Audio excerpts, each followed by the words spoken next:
اللہ کی تقسیم پر اوروں کو ملے ہیں مال و زر، ہم کو ملی تعلیم پر۔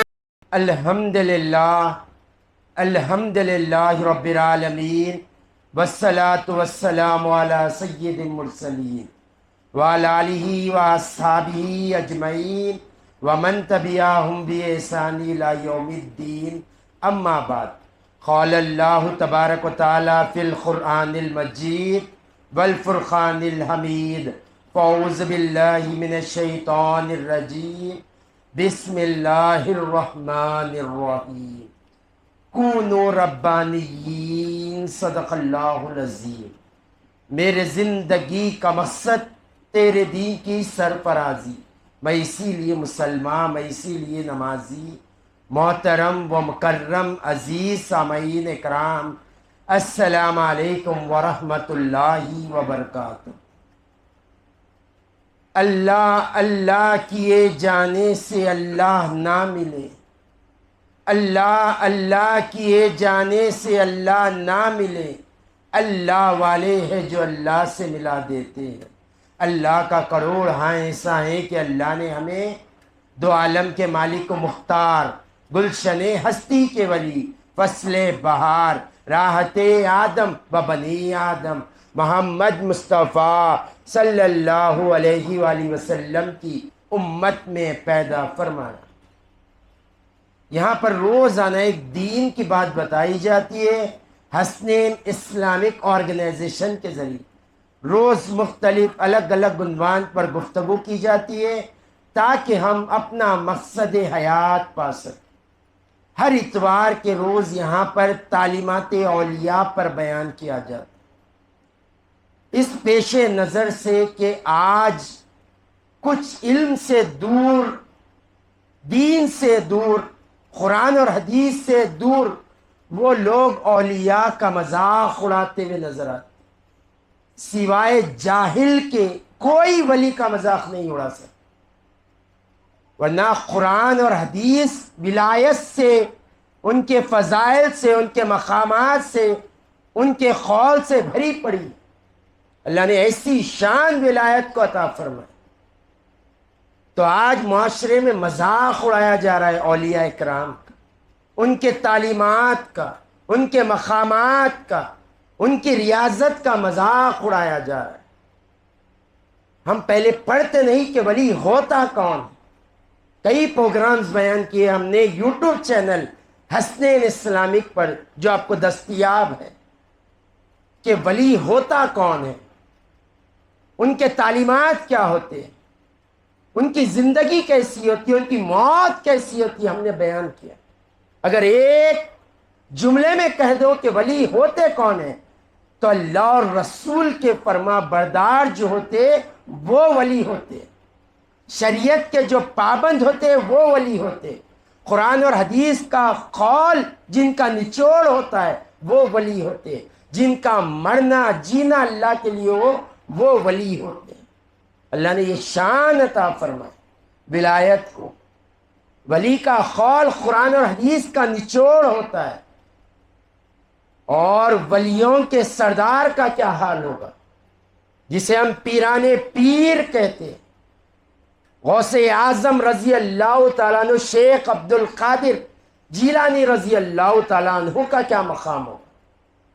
غوث پاک رضی اللہ تعالیٰ عنہ نے جینے کا بھی سلیقہ بتا دیا، مرنے کا بھی سلیقہ بتا دیا، زندگی کیسی ہونی چاہیے، موت کیسی ہونی چاہیے۔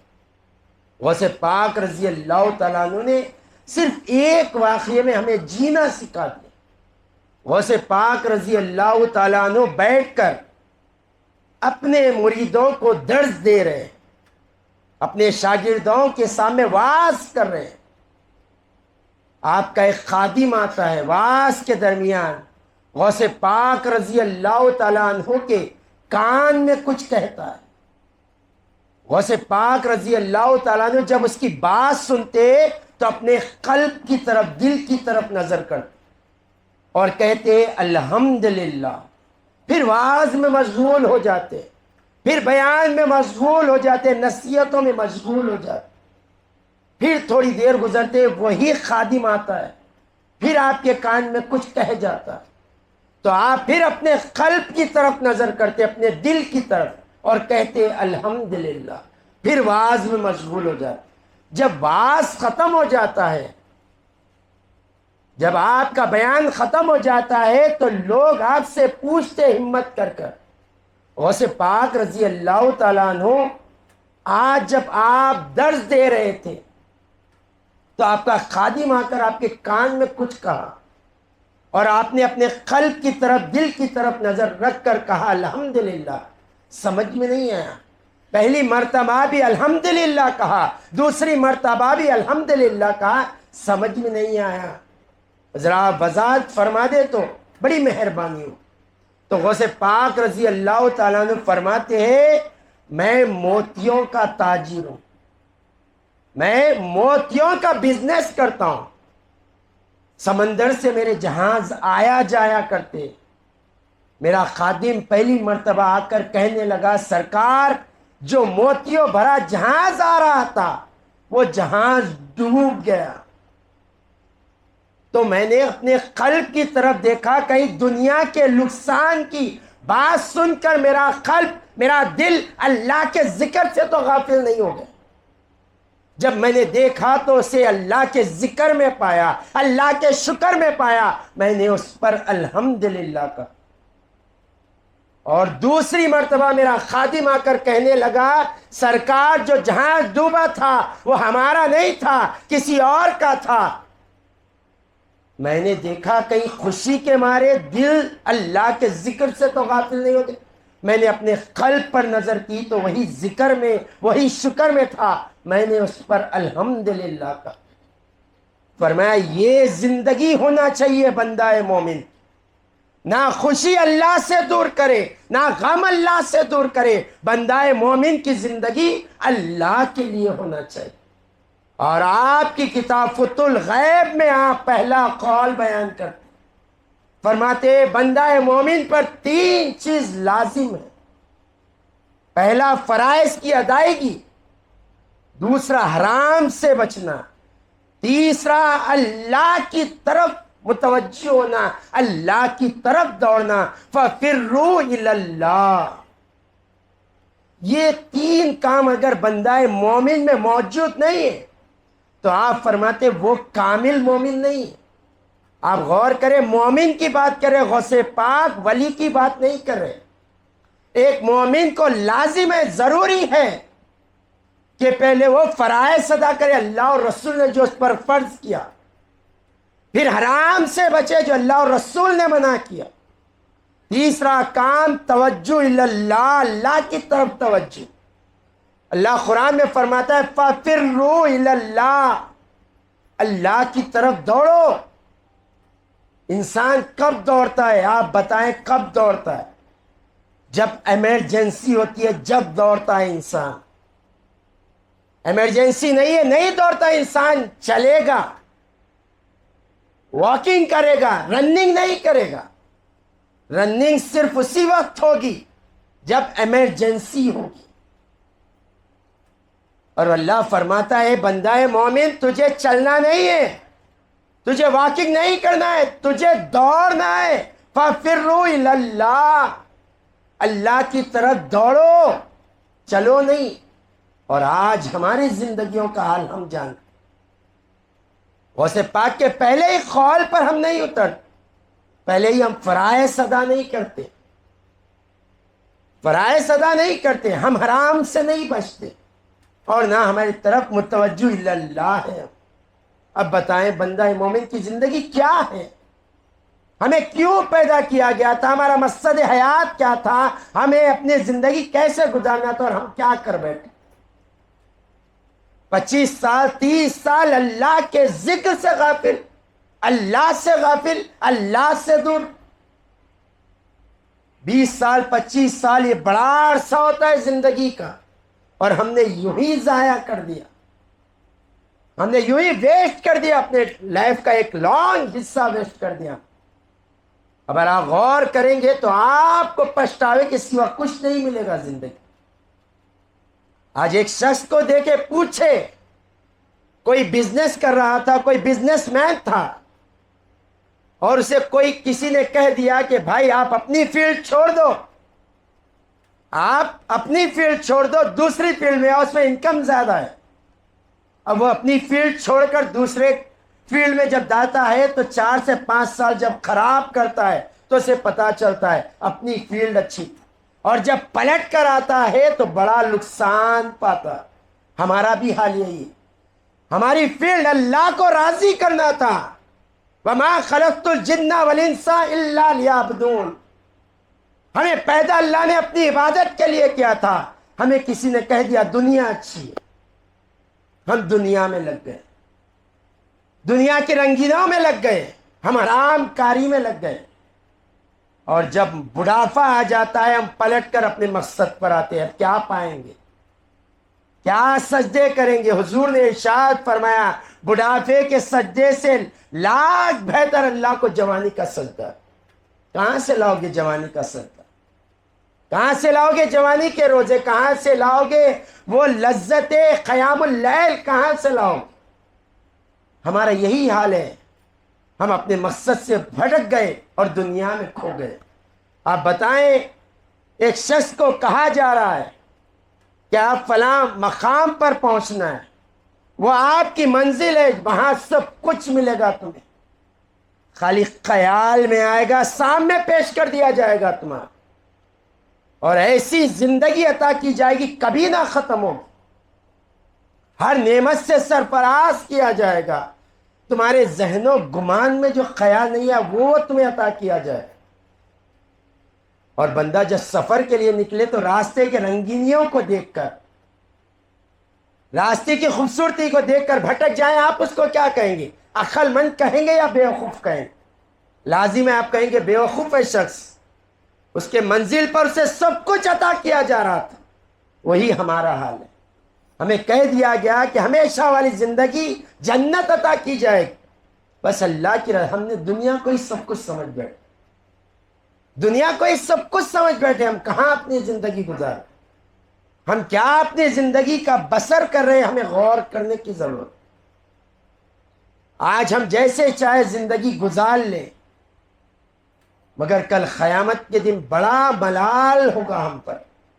حضور پاک صلی اللہ علیہ وآلہ وسلم نے ارشاد فرمایا جنت میں جنتی کو دنیا کی کوئی چیز کا ملال نہیں ہوگا کہ یہ ہوتا تو اچھا تھا، یہ کیوں نہیں ہوا تھا، یہ کیوں، کوئی ملال نہیں۔ جنت میں کوئی چیز کا ملال نہیں ہوگا سوائے ایک چیز، اور حضور نے ارشاد فرمایا وہ چیز ہے جب بندہ اللہ کے ذکر سے غافل ہو جائے، جنت میں ملال کرے گا کاش میں وہ وقت اللہ کے ذکر میں گزارتا اور اللہ تعالیٰ مجھے مقامات عطا کر۔ تو جنت میں بھی ملال ہے، ایسا نہیں ہے کہ جنت میں ملال نہیں ہے، ملال ہے۔ جو اللہ سے غافل ہو جائے گا وہ جنت میں بھی ملامت کرے گا اپنے اوپر، اپنے آپ کو وہ کوسے گا اپنے اوپر کہ کاش تو دنیا کو چھوڑ کر اللہ کا ہو جا۔ اور اولیاء یہی فرماتے تمہاری زندگی جیسی بھی ہو پیش نظر اللہ کی رضا، نقصان ہوگا، فائدے کا وعدہ اللہ نے کیا ہے، فَإِنَّ مَعَ الْعُسْرِ يُسْرًا، إِنَّ مَعَ الْعُسْرِ يُسْرًا، رب کا وعدہ ہے۔ خوشی آئے گی، اللہ کو نہ بھولے، لَئِن شَكَرْتُمْ لَأَزِيدَنَّكُمْ، تم شکر ادا کرو تمہاری نعمتوں میں اضافہ کیا جائے گا، تم رب کو نہ بھولو تمہیں رب کبھی محروم نہیں کرے۔ اور ہماری زندگیوں کا حال ہم جانتے ہیں، خوشی آتی ہے تو سب سے پہلے بندہ مومن کسی کو بھولتا ہے تو اپنے رب کو بھول جاتا ہے۔ ہمارے گھر میں اگر دعوت ہو تو سب سے پہلے گھر میں جو چیز چھوڑی جاتی ہے وہ نماز ہے،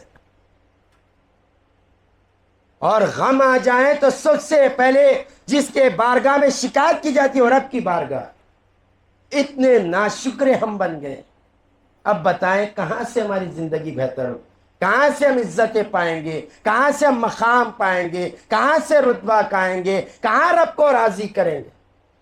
اور یہ حالت کے باوجود دیکھے تو اپنے آپ کو انہیں میں شرمندگی ہو، اور وہ ولیوں کا مذاق اڑاتے، جن کی شان میں اللہ فرماتا ہے ارے وہ جو علی ہے جو اللہ کے ہیں، ان کی زبان ہوتی ہے کلام میرا ہوتا ہے، ہاتھ ان کے ہوتے ہیں بظاہر تمہیں دکھتا ہے، قوت پروردگار ہوتی ہے، آنکھ ان کی ہوتی ہے دیکھنا میرا ہوتا ہے، ان کا مذاق اڑا رہے ہیں۔ دیکھا جائے تو اپنے ہی مذاق اپنے ہی حالت پہ اڑا لیا جائے۔ بخاری کی حدیث قدسی میں نے جو آپ کو سنا ہے، اللہ فرماتا ہے اگر کوئی میرے ولی سے عداوت رکھتا ہے جان کر کے وہ اللہ کا ولی ہے، اللہ کا دوست ہے، تو اللہ فرماتا ہے میں اس سے اعلان جنگ کرتا ہوں۔ محدث دکن عبداللہ شاہ صاحب رحمۃ اللہ علیہ فرماتے ہیں جو جان کر کے وہ اللہ کا ولی ہے، تقوی والا ہے، پرہیزگار والا ہے، شریعت کا پابند ہے، نیکوکار ہے، اس پر اگر تم انگلی اٹھا رہے اللہ کی بارگاہ میں توبہ کرو، ایمان کی موت نہیں ہے۔ تو خدا را ہم اپنے پر نظر کریں کہ زندگی کیسے گزر رہی ہے۔ اللہ کو پانے کے لیے اللہ والے سے ملنا ضروری ہوتا ہے، یہ بات یاد رکھیں۔ اگر آپ کو یہ ذہن میں آ رہا ہے کہ میں نے شعر کہا ہے کہ اللہ اللہ کیے جانے سے اللہ نہ ملے، تو یہ کیسی بات ہے؟ اللہ کہنے سے اللہ نہ ملے؟ اللہ والے ہیں جو اللہ سے ملا دے۔ تو یہ شعر کا خلاصہ صرف دو ہستیوں پر، ایک ابلیس جس نے ساری زندگی اللہ کی عبادت، زمین کا کوئی ایسا حصہ نہیں ہے جہاں اس نے سجدہ نہیں کیا، کیا ہوا؟ مردود ہو گیا، دھتکار دیا گیا ہے، ہمیشہ کے لیے جہنمی قرار دے دیا ہے۔ اور دوسرے ذات مصطفیٰ ہے جو آگ سے جڑ گئے، اللہ نے فرمایا رضی اللہ عنہم و رضوان، اللہ والوں سے ملنے سے یہ ہوتا ہے۔ وہ صحابی رسول جو حضور کو دیکھے، گواہی دی اللہ ایک ہے، حضور اللہ کے سچے رسول ہے، صرف کلمہ پڑھے اور آپ کا انتقال ہو گیا، وقت کے تمام امتیوں کا بھی عبادت لے کر ان کے مقام تک پہنچے نہیں پہنچے۔ غوث پاک رضی اللہ تعالیٰ عنہ جیسی ہستی ان کے مقام تک نہیں پہنچ، صرف کلمہ پڑھے۔ تو یہ ہوتے اللہ والوں کی جب صحبت حاصل ہوتی تو اللہ تعالیٰ اسی شان سے سرفراز فرماتا ہے وآخر دعوانا ان الحمد للہ رب العالمین۔